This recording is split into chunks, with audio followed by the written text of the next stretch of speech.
Shalom Aleihim, Besem Yeshua Hamasyah. Salam sejahtera di dalam nama Tuhan Yesus Kristus. Bersama saya Pendeta Henry Tandianta BBS. Kali ini saya akan menjawab WA dari Pak Lobando. Loe ya, ini sepertinya di bahasa Indonesia kan ini mungkin dari nama Chinese ya, Bapak Lobando katanya ya. Bapak Lobando di Jakarta. Ini nanya begini, Pak Pendeta, saya kok terbeban sekali ya dengan khotbah Pendeta HTD bahwa nyembah Bapa itu binasa. Pak Pendeta, tolong dong sebutkan mana ayat Alkitab yang mengatakan kalau kita nyembah Bapa itu binasa. Ya, Bapak Ibu Saudara, jadi judul kita kali ini adalah ayat nyembah Bapa binasa. Saudara-saudara, kita harus pahami dulu ya, kita hidup di zaman sekarang. Era atau zaman setelah Yesus naik ke surga. Jadi kekristenan kita itu adalah Kristen setelah Yesus naik ke surga. Kita tidak boleh berada di dalam situasi Yesus masih manusia dulu di Israel sana, di Nazaret. Kita tidak boleh berada di dalam situasi masih ada rasul-rasul masih pada hidup, Yesus masih hidup, terus ada Maria, ada bapaknya, ada rasul-rasul yang lain ya. Tidak. Kita kekristenan hidup setelah Yesus naik ke surga. Harus dipahami dulu itu Pak Lobando ya. Anda harus paham bahwa kekristenan kita itu Kristen setelah Yesus naik ke surga. Tahun berapa? Ada yang bilang tahun 30, ada yang bilang tahun 33, ada yang bilang tahun 34, sudahlah. Kalau kami meyakini tahun 33. Sebab tahun 30 itu Yesus baru pelayanan ya.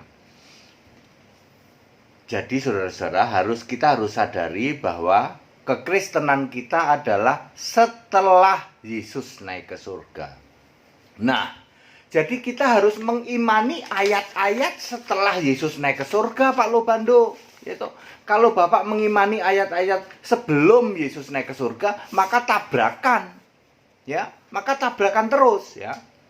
Pertama, ada setidak-tidaknya Bapak harus pahami dulu bahwa setelah Yesus naik ke surga, rasul-rasul tidak ada yang doa Bapa kami.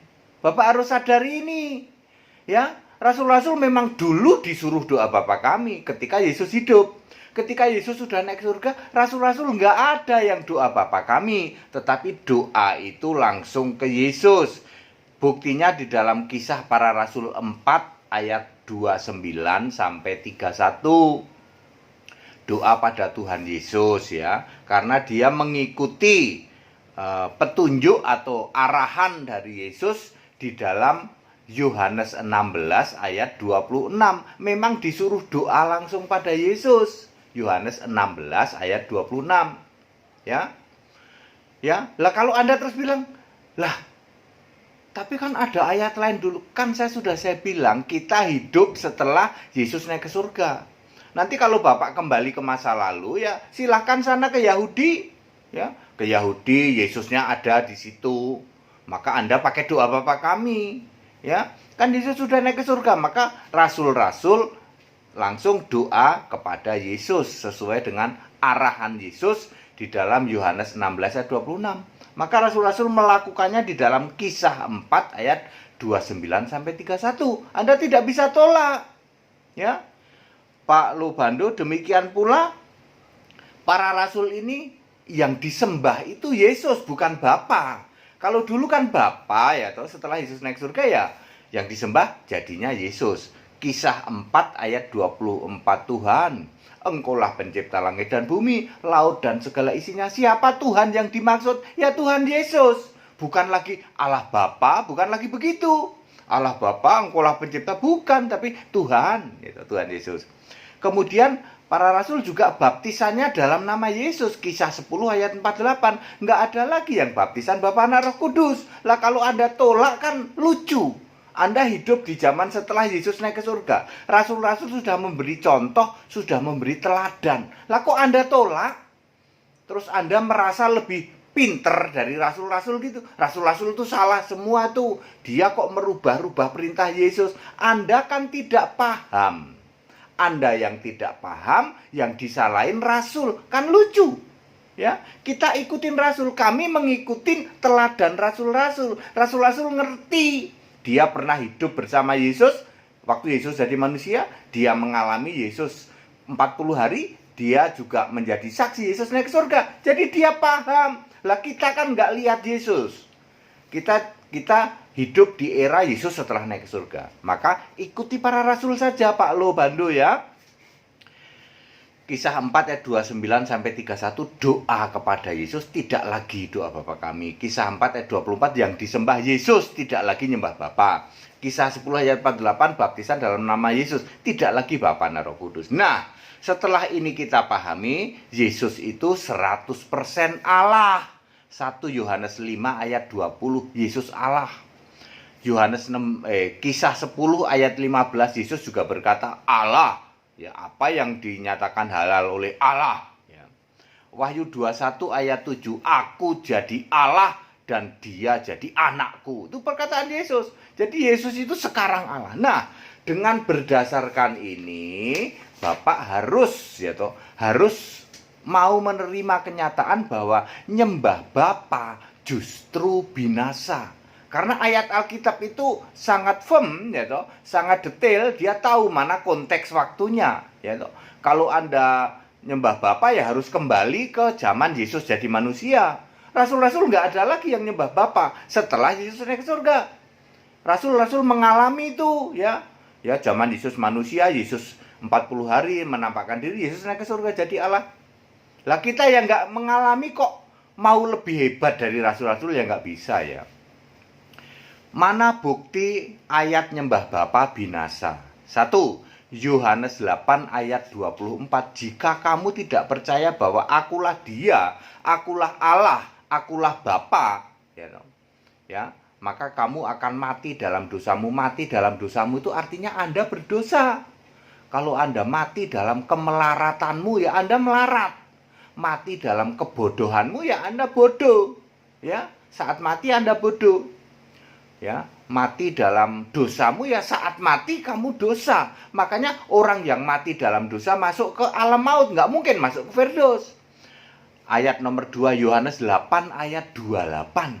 Apabila kamu telah meninggikan aku, setelah kamu itu menyalibkan aku, meninggikan aku itu maksudnya menyalibkan, ditinggikan di tiang salib tuh loh ya. Barulah kamu tahu bahwa akulah dia, akulah Allah itu. Ya, Yesus ngomong seperti itu.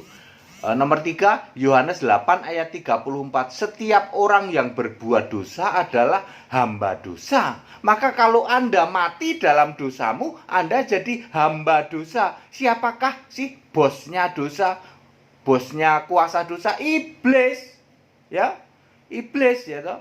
Jadi kalau Anda dianggap berdosa, artinya Anda jadi pengikutnya iblis, ya.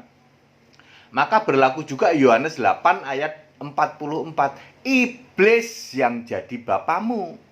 Maka berlaku pula nomor 5, itu tadi nomor 4 ya, iblis jadi bapamu. Nomor 5, Matius 7 ayat 22 dan 23. Walaupun Anda teriak-teriak, Tuhan, Tuhan, bukankah aku bernubuat demi namamu? Bukankah aku mengusir setan demi namamu? Bukankah aku mengadakan banyak mujizat demi namamu juga? Di ayat 23 Yesus akan bilang, aku tidak pernah mengenal engkau, enyahlah daripadaku kamu sekalian pembuat kejahatan. Karena Yesus tidak kenal dengan Anda. Anda teriak-teriak bilang Yesus Tuhan, tetapi menolak, tadi kan sudah dibilang, siapa kamu tidak percaya akulah dia, akulah Allah, gitu. Anda cuma menjadikan Yesus Tuhan, tapi bukan Allah. Allahmu tetap Bapa, maka Yesus nggak kenal. Itu sanksi, gitu. Anda binasa loh. Yang nomor 6, Matius 25 ayat 41 disebut Kristen kambing, ya. Enyahlah dari hadapanku, hei kamu orang-orang terkutuk, enyahlah ke dalam api yang kekal yang telah sedia untuk iblis dan malaikatnya tuh. Makanya Anda dijadiin satu grup sama iblis, karena yang Anda sembah iblis, bapak iblis. Sorry, saya harus mengatakan ini loh ya, supaya very clear, karena ini sudah sangat jelas. Bapak itu kiasan. Jadi kalau Anda tidak mau mengakui ini, ya maka berantakan pemahamanmu terhadap Alkitab. Bapa yang Anda sembah itu bukan Bapa kekal. Kalau Bapa kekal itu Yesus Kristus. Yesaya 9 ayat 5. Ya. Bapa kekal bukan Bapa yang sekarang Anda sembah-sembah itu. Yesus sudah ngomong, kalau kamu nggak percaya bahwa akulah dia, ya, Anda nggak mau nih doa kepada Yesus. Yesus sudah nyuruh, rasul-rasul sudah ngasih teladan. Kurang apa lagi? Yesus sudah nyuruh, rasul-rasul ngasih teladan, kok Anda masih menentang? Anda masih mau kembali ke zaman dulu doa Bapa kami. You know? Maka Yesus bilang, aku nggak kenal. Meskipun kamu tiap hari, Bapa kami yang di surga. Yesus bilang, aku nggak kenal kamu. Di dalam Matius 7 ayat 23. Di dalam Matius 25 ayat 41, Yesus bilang, enyahlah kamu orang-orang terkutuk. Kenapa kok terkutuk? Karena Anda memberitakan Injil lain. Anda menyampaikan Injil lain. Galatia 1 ayat 8 dan 9. Udah ya, udah pasti Yesus itu Allah kok. Kamu nggak beritakan Yesus Allah loh. Allahnya tetap Bapa. Udah lewat, Pak. Ya, konteks waktu maupun jatuh tempo ayat sudah lewat. Yesus itu sangat teliti, makanya dia ngomong begitu ya toh. Nanti kamu akan doa kepadaku, doa dalam namaku, dilakukan oleh rasul-rasul. Lah kok Anda bikin aturan sendiri? Rasul-rasul disalahin, rasul-rasulnya salah, yang benar kami, tetap doa Bapa kami. Lah kalau Anda doa Bapa kami, ya hadirkan Yesus ke bumi. Bisa nggak? Nggak bisa. Ya kalau nggak bisa, ya Anda tidak waras kalau masih doa Bapa kami. Yang doa ya harus langsung ke Yesus. Ikutin yang disuruh Yesus dan ikuti teladan para rasul. Ya, Anda akan mati dalam dosamu, binasa. Saya ulang ya Pak Lobando ya. Yohanes 8 ayat 24, mati dalam dosamu kalau kamu menolak Yesus Allah ya. Kemudian Yohanes 8 ayat 28 sama, menolak Yesus Allah mati ya toh. Kemudian Yohanes 8 ayat 34, setiap orang yang berbuat dosa adalah hamba dosa, maka Anda adalah hamba dosa yang menolak Yesus Allah. Yohanes 8 ayat 44, iblis jadi bapamu. Sebab memang biang dosa, biang kuasa dosa itu iblis. Jadi kalau Anda hamba dosa, ya Anda hamba iblis. Makanya nomor 5 Matius 7 ayat 22 dan 23, Yesus nggak kenal dengan Anda. Meskipun Anda teriak-teriak. Lalu nomor 6, Anda jurusannya satu grup dengan iblis di neraka. Ya, di dalam Matius 25 ayat 41. Belum ini ditambah misalnya di dalam Lukas 13 ya toh. Lukas 13 ayat 27 misalnya. Aku nggak tahu dari mana kamu datang. Ya toh? Aku nggak tahu tuh. Ya. Dari mana kamu datang, mestinya kan orang itu datang lewat baptisan. Ya. Yesus nggak kenal ya, ini sama sih linknya dengan Matius 7 ayat 23. Baik Pak Lobando, padat, singkat, dan clear Pak. Demi kemurahan Allah, sudah lewat Pak ya. Era nyembah Bapa sudah lewat, era doa Bapa kami sudah lewat, era baptisan Bapa Anak Roh Kudus sudah lewat. Terbukti tertulis di Alkitab. Lah kalau Anda nggak mengimani yang tertulis mau bagaimana? Ya. Lah tapi gimana Pak, kan yang dulu disuruh begini. Kan sudah dibilang kita hidup era Yesus naik ke surga. Jangan kembali lagi ke masa lalu Pak. Yesus manusia ya. Jangan kembali ke situ. Ikutin teladan rasul-rasul, tertulis di Alkitab gini kok. Lah kalau Anda nolak ayat Alkitab, terus apa yang Anda mau jadikan dasar? Pikiran kami Pak, bener. Roma 10 ayat 2 dan 3 ya loh. Ya, rajin giat beribadah tapi tidak mengerti ya, tidak memahami pemahaman dengan benar ya, lalu mendirikan pikiran sendiri, mendirikan kebenaran sendiri, menolak takluk kepada kebenaran. Itu kayak gitu. Alkitab aja dilawan loh. Yesus sudah Petrus sudah melakukan baptisan dalam nama Yesus, Anda tolak. Ya toh? Itu kan lucu kayak gitu ya. Petrus dibilang Petrus merubah-rubah perintah Yesus. Andanya nggak mudeng, Anda yang tidak paham, yang kamu salahin rasul-rasul. baptisan dalam nama Yesus, doa langsung pada Yesus, dan doa kepada Yesus. Tidak ada lagi doa kepada Bapa. Kalau toh ada tulisan-tulisan, kan sudah ada tayangan kami ya toh, periode 3 periode atau 2 periode murid Yesus, 3 periode dan 2 periode. Yang 3 periode pasti sering nulis tentang Yesus manusia, Yesus itu juga ya. Ya, yang 2 periode juga. Tapi Anda harus paham, begitu cara membaca Alkitab ya. Segala hormat kemuliaan untuk Yesus Allah yang benar. Yang mau ikut sekolah Alkitab masih dibuka, silahkan ya, demi kemurahan Allah. Anda harus paham seperti ini, karena kalau Anda hari ini tetap ngotot nyembah Bapa, maka jurusanmu neraka nggak main-main. Meskipun kamu puluhan tahun jadi Kristen, demi kemurahan Allah, saya Pendeta Henry Tandianta memberitakan jurusanmu neraka. Tidak main-main. Sembahlah Yesus Allah yang benar, ya. Alkitab ya, semuanya ada ayat Alkitab ya. Jangan tegar tengkuk, jangan mendirikan kebenaran sendiri. Ya, silahkan yang mau ikut sekolah tinggal Alkitab tetap dibuka. Yang mau ikut baptisan belum ada kolam renang yang buka ya. Yang mau ikut debat setiap Selasa silahkan temuin kami di Cibubur ya. Silahkan. Tetap bersama saya Pendeta Hendy Tandianta BPS. Haleluya, amin.